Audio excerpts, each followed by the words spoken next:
PART II. Combray. Section 19.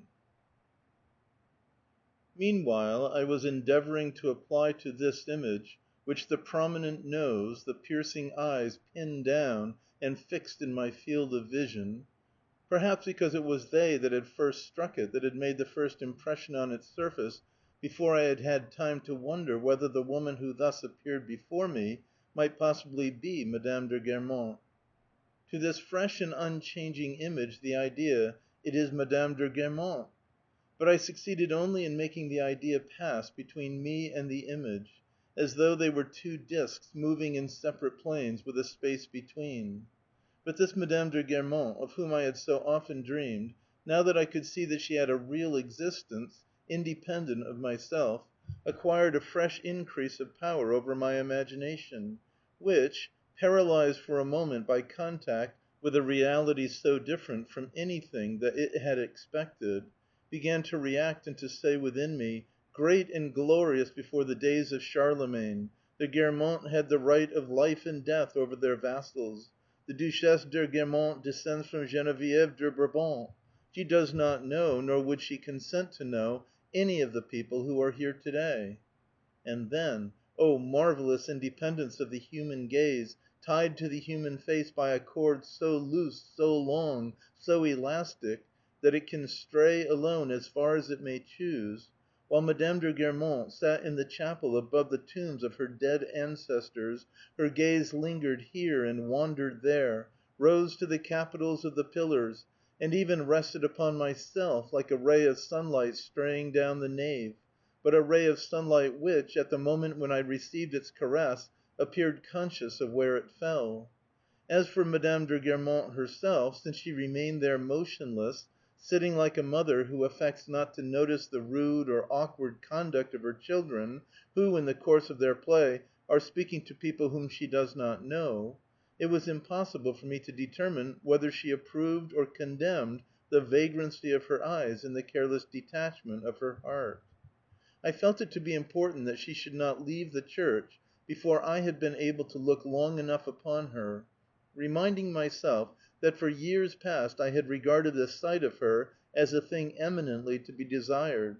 and I kept my eyes fixed on her as though by gazing at her I should be able to carry away and incorporate, to store up for later reference, in myself the memory of that prominent nose, those red cheeks, of all those details which struck me as so much precious, authentic, unparalleled information with regard to her face. And now that, whenever I brought my mind to bear upon that face, and especially perhaps in my determination, that form of the instinct of self-preservation with which we guard everything that is best in ourselves, not to admit that I had been in any way deceived, I found only beauty there. Setting her once again, since they were one and the same person, this lady who sat before me, and that Duchesse de Guermantes, whom, until then, I had been used to conjure into an imagined shape. Apart from and above that common run of humanity with which the sight, pure and simple, of her in the flesh had made me for a moment confound her, I grew indignant when I heard people saying in the congregation round me, "She is better looking than Madame Sazerat," or than Mademoiselle Von Toye, as though she had been in any way comparable with them. And my gaze resting upon her fair hair, her blue eyes, the lines of her neck, and overlooking the features which might have reminded me of the faces of other women, I cried out within myself as I admired this deliberately unfinished sketch, "How lovely she is! What true nobility! It is indeed a proud Guermantes, the descendant of Geneviève de Brabant, that I have before me." And the care which I took to focus all my attention upon her face succeeded in isolating it so completely that today, when I call that marriage ceremony to mind, I find it impossible to visualize any single person who was present except her, and the beadle who answered me in the affirmative when I inquired whether the lady was indeed Madame de Guermantes. But her, I can see her still quite clearly, especially at the moment when the procession filed into the sacristy, lighted by the intermittent, hot sunshine of a windy and rainy day, where Madame de Guermantes found herself in the midst of all those Combray people, whose names even she did not know, but whose inferiority proclaimed her own supremacy so loud that she must in return feel for them a genuine pitying sympathy, and whom she might count on impressing even more forcibly by virtue of her simplicity and natural charm. And then, too, since she could not bring into play the deliberate glances charged with a definite meaning which one directs in a crowd towards people whom one knows, but must allow her vague thoughts to escape continually from her eyes in a flood of blue light which she was powerless to control, she was anxious not to distress in any way, not to seem to be despising those humbler mortals over whom that current flowed, by whom it was everywhere arrested.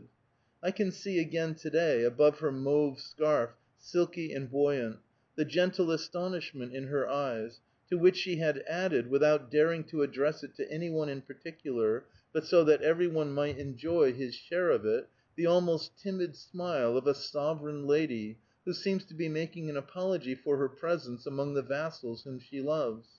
This smile rested upon myself, who had never ceased to follow her with my eyes.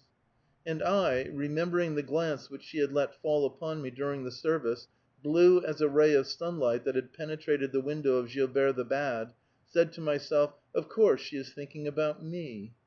I fancied that I had found favor in her sight, that she would continue to think of me after she had left the church, and would, perhaps, grow pensive again, that evening at Guermantes, on my account.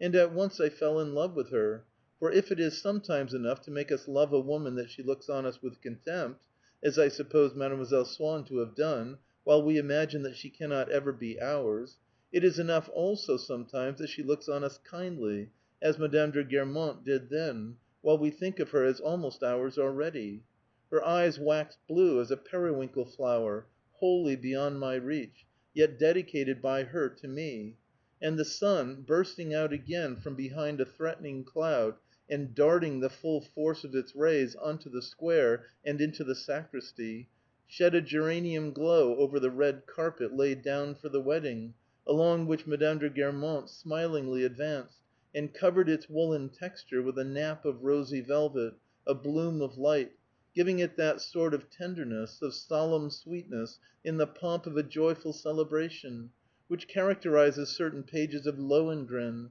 certain paintings by Carpaccio, and makes us understand how Baudelaire was able to apply to the sound of the trumpet the epithet delicious.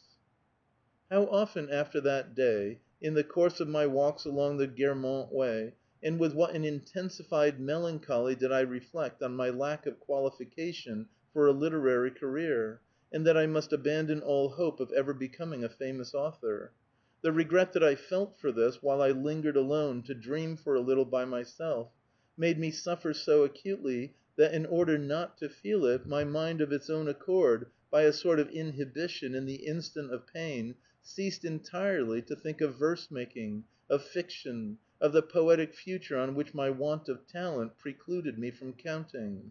Then, quite apart from all those literary preoccupations, and without definite attachment to anything, suddenly a roof, a gleam of sunshine reflected from a stone, the smell of a road would make me stop still, to enjoy the special pleasure that each of them gave me, and also because they appeared to be concealing, beneath what my eyes could see, something which they invited me to approach and seize from them, but which, despite all my efforts, I never managed to discover. As I felt that the mysterious object was to be found in them, I would stand there in front of them, motionless, gazing, breathing, endeavoring to penetrate with my mind beyond the things seen or smelt. And if I had then to hasten after my grandfather to proceed on my way, I would still seek to recover my sense of them by closing my eyes. I would concentrate upon recalling exactly the line of the roof, the color of the stone, which, without my being able to understand why, had seemed to me to be teeming, ready to open, to yield up to me the secret treasure of which they were themselves no more than the outer coverings. It was certainly not any impression of this kind that could or would restore the hope I had lost of succeeding one day in becoming an author and poet, for each of them was associated with some material object devoid of any intellectual value, and suggesting no abstract truth. But at least they gave me an unreasoning pleasure, the illusion of a sort of fecundity of mind, and in that way distracted me from the tedium, from the sense of my own impotence which I had felt whenever I had sought a philosophic theme for some great literary work. So urgent was the task imposed on my conscience by these impressions of form or perfume or color, to strive for a perception of what lay hidden beneath them, that I was never long in seeking an excuse which would allow me to relax so strenuous an effort and to spare myself the fatigue that it involved. As good luck would have it, my parents called me. I felt that I had not, for the moment, the calm environment necessary for a successful pursuit of my researches, and that it would be better to think no more of the matter until I reached home, and not to exhaust myself in the meantime to no purpose. And so I concerned myself no longer with the mystery that lay hidden in a form or a perfume, quite at ease in my mind, since I was taking it home with me, protected by its visible and tangible covering, beneath which I should find it still alive, like the fish which, on days when I had been allowed to go out fishing, I used to carry back in my basket, buried in a couch of grass which kept them cool and fresh. Once in the house again, I would begin to think of something else, and so my mind would become littered, as my room was with the flowers that I had gathered on my walks, or the odds and ends that people had given me, with a stone from the surface of which the sunlight was reflected, a roof, the sound of a bell, the smell of fallen leaves, a confused mass of different images, under which must have perished long ago the reality of which I used to have some foreboding, but which I never had the energy to discover and bring to light.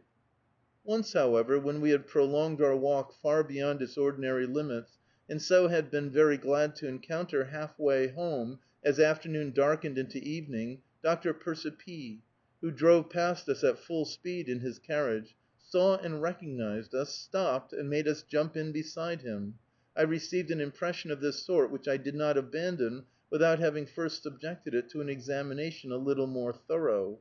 I had been set on the box beside the coachman. We were going like the wind, because the doctor had still, before returning to Combray, to call at Martinville-le-Sec, at the house of a patient, at whose door he asked us to wait for him.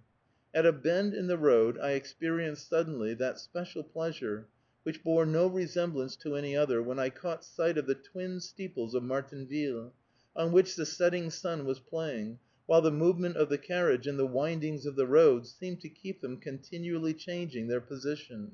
and then of a third steeple, that of Vauvic, which, although separated from them by a hill and a valley, and rising from rather higher ground in the distance, appeared none the less to be standing by their side.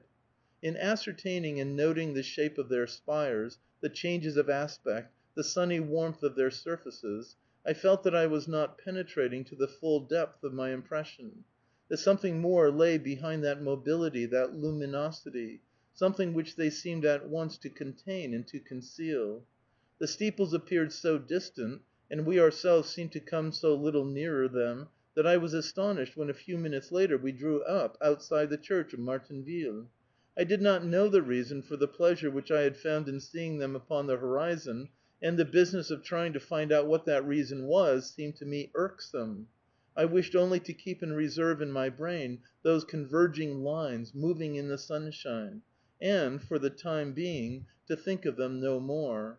And it is probable that, had I done so, those two steeples would have vanished forever, in a great medley of trees and roofs and scents and sounds which I had noticed and set apart on account of the obscure sense of pleasure which they gave me, but without ever exploring them more fully. I got down from the box to talk to my parents while we were waiting for the doctor to reappear. Then it was time to start. I climbed up again to my place, turning my head to look back once more at my steeples, of which, a little later, I caught a farewell glimpse at a turn in the road. The coachman, who seemed little inclined for conversation, having barely acknowledged my remarks, I was obliged, in default of other society, to fall back on my own, and to attempt to recapture the vision of my steeples. And presently their outlines and their sunlit surface, as though they had been a sort of rind, were stripped apart. A little of what they had concealed from me became apparent. An idea came into my mind which had not existed for me a moment earlier, framed itself in words in my head, and the pleasure with which the first sight of them just now had filled me was so much enhanced that, overpowered by a sort of intoxication, I could no longer think of anything but them. At this point, although we had now traveled a long way from Martinville, I turned my head and caught sight of them again, quite black this time, for the sun had meanwhile set. Every few minutes a turn in the road would sweep them out of sight; then they showed themselves for the last time, and so I saw them no more. Without admitting to myself that what lay buried within the steeples of Martinville must be something analogous to a charming phrase, since it was in the form of words which gave me pleasure that it had appeared to me, I borrowed a pencil and some paper from the Doctor, and composed, in spite of the jolting of the carriage, to appease my conscience and to satisfy my enthusiasm, the following little fragment, which I have since discovered and now reproduce, with only a slight revision here and there.